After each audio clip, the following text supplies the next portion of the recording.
Let me introduce Alina Kmiecik. My name is Marek Brylski. We work for Intergraph, and we prepared this presentation for you.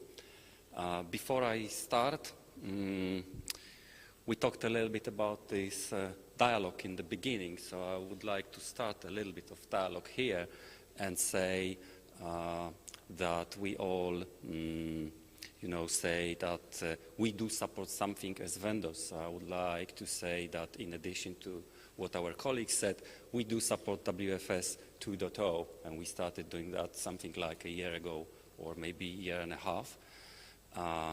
To extend that dialogue a little bit further, there were some projects listed in the previous presentation. In two of these projects, we actually worked together. That was the Cafe project and Nature SDI Plus project.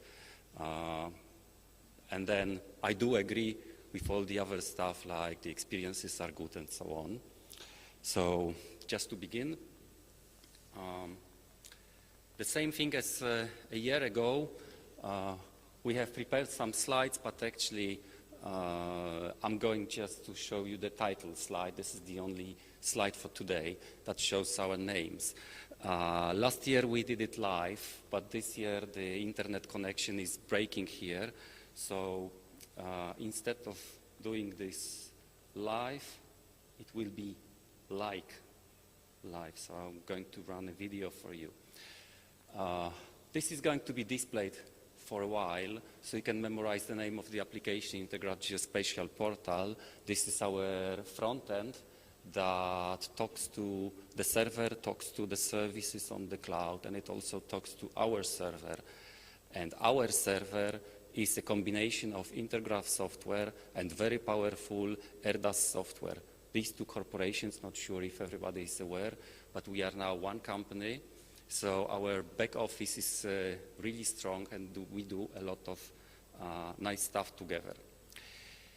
Talking about OGC and Inspire context, I think it's good to say that these standards, they actually provide the common denominator for vendors, for various platforms, for those who use it.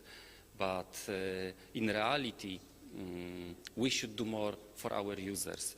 We should see things as data-centric or workflow-centric, not standard-centric. So what you can see here on the screen, on the left-hand side, there is an entry to the catalog, and that's it shows the catalog, but it's a little bit different catalog. In addition to Inspire Discovery Service, we publish another view of the catalog, and that's hierarchical structure that is very easy to configure on server, things like drag and drop, and we can create this hierarchy. And just because we use a different profile, although it's still a standard way, it's OGC CSW service, we can do more things for our users. So still interoperable, but more powerful workflows, better use cases. That is what I believe we should concentrate on. Just talking about standards, in my opinion, is not enough, because today, really, people start using these things. So, talking about these workflows, what could be the workflow? Say I'm searching through this catalog, I find some place, I click on it, I'm interested in that data, and then I immediately see what data is available for me in that particular folder. I can change the view, change the way how I see that data, and then again, what kind of use case could I have? If I'm going to view the data, should I look really at the standards, or maybe I should look at what different protocols are available for me from my server. So in case of this application, just checking if this video is actually moving forward.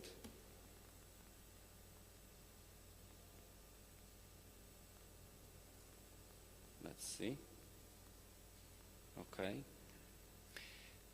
So what we see here is that I checked one of the files. I'm looking at some information about these files, and then I'm checking what kind of different protocols are available for me. And as a user, I'm obviously interested in the best performance. I want the data to see it now. So if only that is available, I pick the streaming protocol, which is the fastest one. I can, of course, go for WMTS or for WMS. And I would say an obvious observation is that the easiest way is to set up the slowest protocol. The faster the protocol is, the more work we have to do on back office. So in the beginning, we just instantiate WMS. That's a very easy thing. And then we go for more complex protocols. But the front-end application must be intelligent enough to pick the right protocol, the fastest one that is available. Let's see at another example. I searched the catalog and I found some data in the USA. So again, I'm changing the view to the thumbnail view to see more of those hits, mark some of these files, zoom to that location. So you can see it's all data-centric. I am really trying to optimize and find the best use cases and the best workflows for the users. Whatever I do, I'm looking at the data sets that are displayed in the bottom, and then I have a couple of options like I can download something, I can download part of the file, look at the metadata, see the ISO metadata, but if there is more information, I should be able to see more metadata as well. So I would say it's like giving more than standards give. Standards obviously provide us with some interoperability. So like in this case, ISO metadata. But if I have a better metadata to display, why not? I should do that. This is what you can see right now. It's just all information about the data set that we have on our back office server in this case. So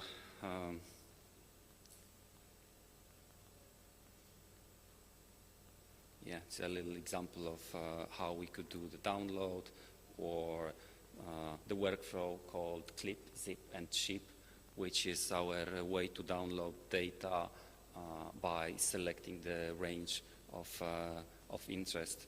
So from this place, we can do things like that. So let's see a little bit more in Inspire context, how we could use these tools and how we could optimize these workflows. Obviously, we can create a hierarchical structure for the Inspire download service because this catalog can just represent files.